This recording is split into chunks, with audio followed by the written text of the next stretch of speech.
gimana sih kita bisa menjaga semangat dan fokus selama bulan Ramadan? Cara kita yang pertama adalah memastikan kita berada dalam kondisi yang baik.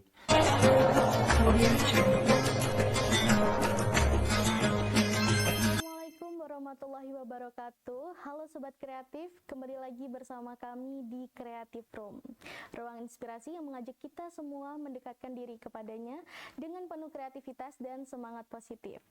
Dengan aku di sini, Godina Deviana Putri akan menjadi pembawa acara di hari ini ya.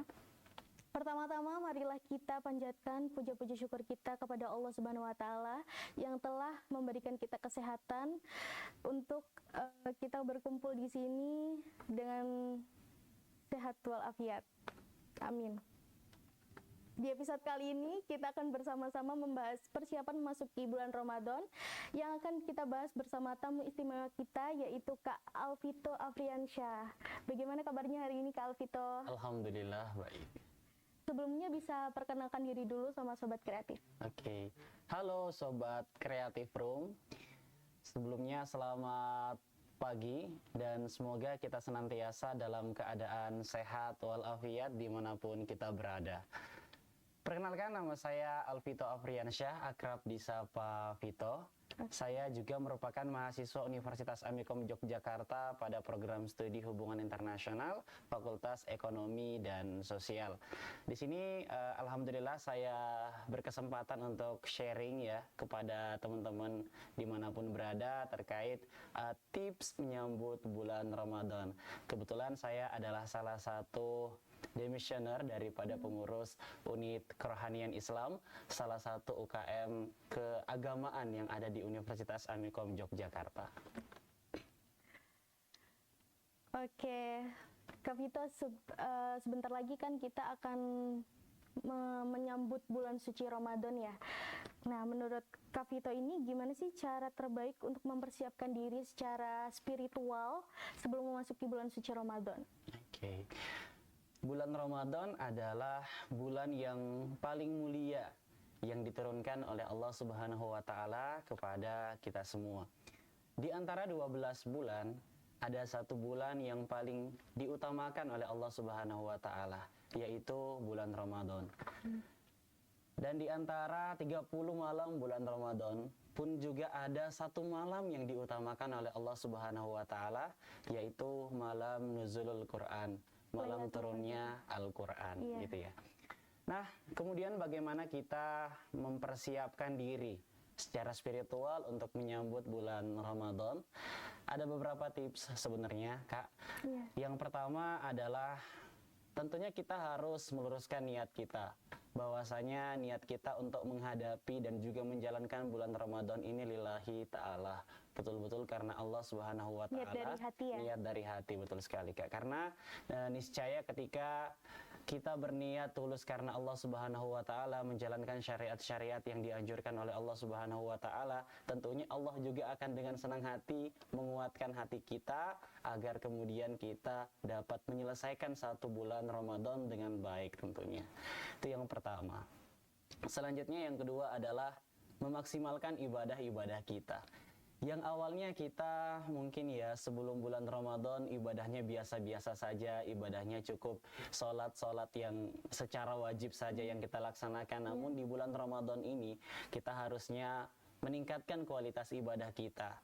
Seperti yang disampaikan oleh Allah Subhanahu wa taala dalam Al-Qur'an tentunya, bahwasanya pada bulan Ramadan akan dilipat gandakan seluruh amalan yang dilakukan oleh hambanya. Pahalanya berlipat ganda. Pahalanya gitu tentunya ya? akan berlipat ganda. Jadi inilah salah satu momen sebenarnya untuk kita memupuk keimanan kita, memupuk kebajikan dan kebaikan agar dapat mengganti hal-hal mungkin ya yang tentunya kita belum tersampaikan pada bulan-bulan sebelumnya. Selanjutnya, bulan Ramadan sangat erat kaitannya dengan tilawah Al-Quran, gitu ya.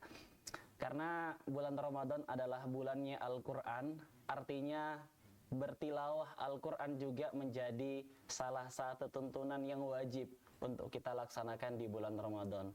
Memperbanyak tilawah, karena satu hurufnya akan dilipat gandakan berpuluh-puluh huruf bahkan.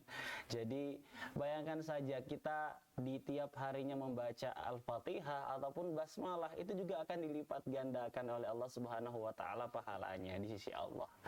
Jadi banyak sekali amalan-amalan yang tentunya kita harus maksimalkan untuk menyambut bulan Ramadan agar kondisi hati kita bisa siap untuk kemudian menghadapi bulan-bulan Ramadan seperti itu. Seperti itu ya teman-teman. Jadi kita harus memperbanyak ibadah, baca Al-Quran untuk nanti menjalankan bulan suci Ramadan itu. Betul ya. Sekali, Kak. Nah, untuk selanjutnya gimana sih kita bisa menjaga semangat dan fokus selama bulan Ramadan, terutama kan di tengah-tengah kesibukan sehari-hari seperti bekerja atau enggak masih ada yang kuliah, sekolah gitu. Menurut kakak gimana? Oke, ini saya sampaikan preferensinya sebagai kita mahasiswa saja ya, agar kemudian dapat relatable dengan kita gitu ya. Tentunya cara kita yang pertama adalah memastikan kita berada dalam kondisi yang baik, entah itu dari kesehatan, kondisi mental contohnya gitu ya. Karena memang ketika kita berada pada kondisi yang prima, kondisi yang sehat, semangat-semangat itu akan muncul untuk melaksanakan ibadah puasa dan juga ibadah-ibadah dalam bulan Ramadan. Menambah energi. Menambah sendiri energi gitu ya. juga seperti itu. Jadi kita harus memperhatikan segala aspeknya. Yang kedua adalah kita tentunya harus memperhatikan lingkungan kita, di mana kita berada dan di mana kita berkembang. Karena ini adalah satu fakta yang menarik sebenarnya ya, karena lingkungan itu akan mempengaruhi bagaimana kita berkembang. Iya, betul. Ketika kita berada dalam lingkungan yang baik, maka kemudian kita akan ikut menjadi baik. Dan begitu juga ketika kita berada pada lingkungan yang bisa dikatakan kurang baik gitu ya, kita akan memiliki kecenderungan untuk melakukan hal-hal yang tidak baik juga seperti itu. Nah, ketika kita sudah berada pada lingkungan yang baik, maka tentunya ini akan menjadi satu motivasi yang menambah semangat kita untuk beribadah. Misalnya nih kita berteman, mempunyai circle ya 5 orang gitu ya. Terus teman-teman yang lain pada beribadah. Tentunya kita juga memiliki motivasi untuk ikut beribadah dan bahkan bisa lebih gitu kan ibadahnya. Nah, ini yang saya maksud, kita memiliki lingkungan yang baik. Seperti itu. Jadi hal-hal yang seperti ini harus kita maksimalkan, harus kita perhatikan agar supaya nantinya bisa menjadi pendorong bagi kita, batu loncatan bagi kita untuk senantiasa berputar pada poros-poros kebaikan. Itu yang kedua. Selanjutnya yang ketiga adalah bagaimana kita mengatur pola makan kita.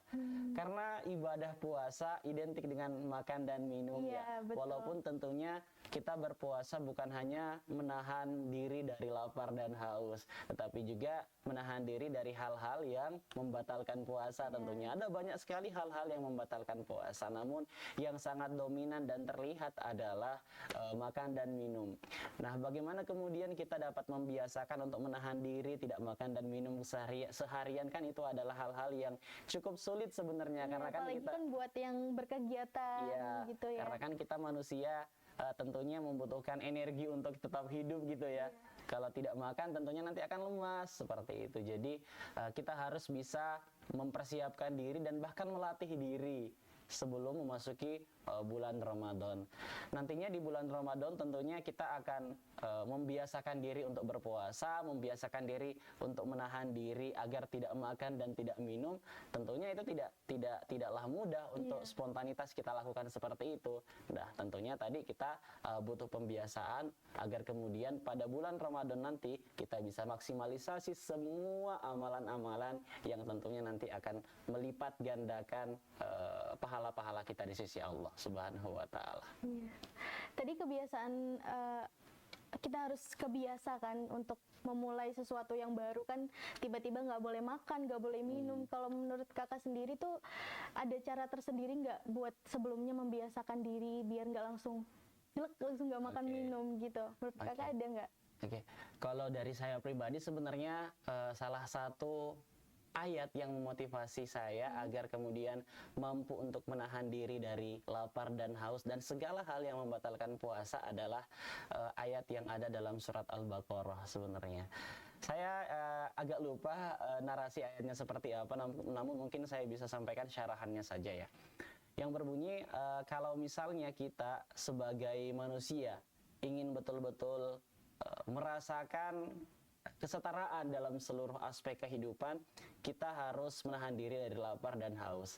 Karena kita tidak bisa memprediksi sebenarnya, kita harus melihat siapa yang ada di hadapan kita, siapa yang ada di belakang kita, di kiri dan kanan kita, kondisi mereka seperti apa, apakah mungkin mereka sudah makan atau belum, apakah mereka ditakdirkan lebih unggul ataupun lebih rendah daripada kita, orang-orang yang ditakdirkan miskin di luar sana, orang-orang yang bahkan tidak mampu untuk memenuhi kebutuhan sehari-hari mereka. Itulah yang harus kita perhatikan, dan dari situ muncullah semangat-semangat saya, motivasi saya agar tentunya dapat menahan diri. Oh, ini adalah bentuk untuk menghargai mereka dan juga ikut merasakan apa yang mereka rasakan. Kalau dari saya sendiri seperti itu kiat yang pertama. Dan kiat yang kedua adalah seperti yang saya sampaikan tadi, sebelum masuk bulan Ramadan tentunya saya akan melatih diri saya terlebih dahulu dengan ibadah-ibadah puasa sunnah, puasa Daud misalnya, ataupun puasa Senin Kamis. Itu kan juga salah satu hal yang dianjurkan gitu ya, agar tubuh kita tidak kaget pada akhirnya, seperti itu. Jadi mulai kayak puasa Senin Kamis gitu buat kita biar nggak kaget gitu ya Kak ya. Iya, betul sekali. Kalau menurut Kakak nih, bagaimana Ramadan dapat menjadi momen yang memperbaiki diri dan kehidupan secara keseluruhan? Jadinya gimana menurut Kakak? Ramadan ini sebenarnya berbeda Kak. Tentunya nanti dari bulan-bulan yang lain kita akan merasakan vibes yang cukup beda, ambience yang jauh sekali berbeda. Kenapa? Karena memang di bulan Ramadan akan banyak sekali aktivitas-aktivitas yang tidak dilaksanakan di bulan-bulan yang lain. Seperti iktikaf, ataupun nanti puasa Ramadan sendiri, ataupun nanti ada ibadah tarawih di malam harinya. Itu kan cukup berbeda, dan ini membawa sebuah vibes yang baru bagi kita gitu ya. Dari 11 bulan kita real life dengan kesibukan duniawi, dan akhirnya 1 bulan Allah siapkan untuk kita untuk memperbaiki diri. Jadi nanti kita akan mendapatkan banyak sekali insight yang luar biasa gitu ya dari bulan Ramadan, tergantung bagaimana kita menyikapi bulan Ramadan itu sendiri. Nanti di bulan Ramadan akan banyak sekali kajian-kajian, akan banyak sekali mabit-mabit, malam binaan iman dan takwa yang disediakan oleh banyak lembaga gitu ya. Nah, tergantung dari diri kita pribadi ingin membawa dan juga ingin merasakan bulan Ramadan yang seperti apa. Karena kan ada juga ya mindset orang-orang di luar sana yang menghadapi bulan Ramadan hanya bersenang-senang karena wah banyak takjil nih berseliweran di mana-mana gitu ya. Tapi kalau dari hati kita ingin merasakan lebih dekat dengan Allah Subhanahu wa taala, merasakan makna yang sesungguhnya tentang bulan Ramadan, ya tentunya semuanya kita harus maksimalkan, dari ibadah, dari amalan-amalan yang ada di bulan Ramadan, sampai juga pada ritual-ritual tentang keseharian yang ada di bulan Ramadan harus kita maksimalisasi, agar kemudian kebiasaan-kebiasaan selama 30 hari di bulan Ramadan ini dapat merubah kehidupan kita secara keseluruhan, seperti itu. Karena ada satu teori yang mengatakan bahwa ketika kita ingin berubah, kita harus membiasakan diri terlebih dahulu minimal 30 hari. Gitu ya. Jadi ini kan sangat inline dengan apa yang disampaikan oleh teori tadi gitu ya. Ketika kita ingin berubah, tentunya kita harus membiasakan diri minimal seminimal mungkin 30 hari, seperti itu. Jadi harapannya setelah bulan Ramadan nanti, kebaikan-kebaikan yang kita laksanakan pada bulan Ramadan juga tetap mengikuti di bulan-bulan selanjutnya. Jadi seperti kebiasaan itu. gitu. Betul ya Kak, sekali, buat Kak. kelanjutan kehidupan. Iya, akan menjadi habit pada akhirnya. Iya. Nah, kalau tips-tips nih buat teman-teman, amalan apa aja sih Kak yang bisa kita amalkan di bulan suci Ramadan kali ini? Apa? Sebenarnya banyak sekali ya amalan yang bisa dioptimalkan di bulan Ramadan, seperti beberapa hal yang sudah saya sampaikan di awal tadi, yang mana kita bisa memaksimalisasi sholat-sholat sunnah gitu ya, juga bisa bertilawah sebanyak mungkin gitu ya. Karena tentunya ketika kita merasa diberkati oleh Allah Subhanahu wa taala, biasanya waktu kita akan terasa semakin panjang. Gitu. Jadi pada saat kita membaca Al-Qur'an misalnya nih, auzubillahi minasyaitonirrajim bla bla bla segala macam gitu ya. Kita tidak akan merasa itu hal yang sebentar. Gitu ya, kita akan sangat dinyamankan pada kondisi tersebut karena terlalu menikmati. Iya, karena terlalu menikmati, dan juga kita sadar, kita tahu akan keutamaan membaca Al-Quran di bulan Ramadan. Jadi kita juga ikut semangat untuk kemudian bisa memaksimalisasi itu. Nah, kemudian setelah kita bertilawah sebanyak mungkin, di bulan Ramadan ada satu amalan yang tentunya luar biasa, zakat. Kita menunaikan zakat fitrah gitu ya. Berbagi. Zakat fitrah sebenarnya kan esensinya adalah kita memfitrahkan kembali diri kita gitu ya. Kita mengeluarkan segala hal-hal yang buruk dalam diri kita, dan kemudian setelah kita menunaikan zakat fitrah, kita akan kembali pada fitrah kita seperti bayi yang sangat suci, seperti itu. Jadi ini juga ketika kita tahu akan keutamaannya, kita tentunya akan menjaga diri kita. Setelah kita menunaikan zakat fitrah, kita akan menjaga diri kita untuk tidak melakukan hal-hal maksiat lainnya ataupun hal-hal yang membawa kemudaratan lainnya, seperti itu. Kalau kita sudah menunaikan fitrah, berarti dosa kita dihapus semuanya apa gimana, Kak? Oke, jadi zakat fitrah adalah zakat harta ya, sebenarnya zakat harta yang kita tunaikan di bulan Ramadan. Tidak terhapus secara keseluruhan. Yang terhapus adalah dosa-dosa kecil. Dosa-dosa kecil. Namun untuk dosa-dosa besar itu akan terhapus pada saat kita meminta ampun kepada orang yang kita sakiti misalnya. Ketika kita berdosa ketika kita berdosa karena menyakiti orang lain, yang harus kita lakukan adalah kita meminta ampun kepada Allah Subhanahu wa taala untuk mengampuni dosa-dosa kita, dan juga meminta maaf kepada orang yang kita sakiti. Karena itu adalah dosa kepada orang lain ya gitu ya, kesalahan kita kepada orang lain, artinya kita harus melibatkan orang lain juga agar kemudian dosa kita terhapus. Dosa-dosa besar yang lainnya juga itu tidak ikut terhapus ketika kita menunaikan zakat fitrah. Dan apa kemudian yang harus kita lakukan, yaitu ada banyak sekali cara sebenarnya. Ada sholat taubat dengan komitmen dan istiqomah tidak akan mengulanginya lagi. Ada juga dengan mandi taubat yang mana kita membersihkan diri kita dari seluruh macam dosa-dosa yang kemudian sudah pernah kita lakukan. Hal-hal yang seperti itu harusnya tertanam ya dalam diri kita, apalagi kita mahasiswa yang sangat hidup di lingkungan yang sangat heterogen ini gitu ya. Kita sangat tidak bisa memprediksi tentang kehidupan kita selanjutnya. Artinya dosa-dosa yang kemudian akan kita lakukan sangat unpredictable gitu ya. Kita nggak bisa prediksi nih, teman-teman yang mana sih nanti akan mengajak kita berdosa, ataupun teman-teman yang mana nantinya yang akan menjaga kita agar terhindar daripada dosa-dosa. Betul. Apalagi di lingkup kuliahan kan dosa kecil, dosa besar tuh pasti ada banget ya, Kak ya. Betul sekali. Kalau tentang seseorang yang hanya rajin ibadah di bulan Ramadan aja tuh, menurut Kakak itu gimana? Tanggapan dari Kakak sendiri itu gimana untuk orang-orang yang kayak gitu? Sebenarnya ada banyak sekali pandangan yang mampu menjawab ini ya, namun saya akan coba menjawab dan juga menjelaskan dari sudut pandang keagamaan. Di dalam Islam ada satu ayat yang sangat menarik menurut saya. La ikraha fiddin. Tidak ada paksaan dalam agama. Artinya ketika kita ingin melakukan ibadah apapun itu, baik puasa, baik sholat dan zakat, dan juga kita ingin melakukan di mana, di bulan Ramadan ataupun di bulan-bulan lainnya, tentunya tidak ada paksaan dalam agama. Karena agama adalah hal spiritual yang melekat pada diri seseorang. Artinya ketika kita sudah berani untuk memiliki agama, kita sudah paham dan yakin akan makna keagamaan yang kita anut. Artinya ketika ada seseorang yang hanya beribadah pada bulan Ramadan saja, dia mungkin belum paham dan belum yakin tentang agama yang dianutnya.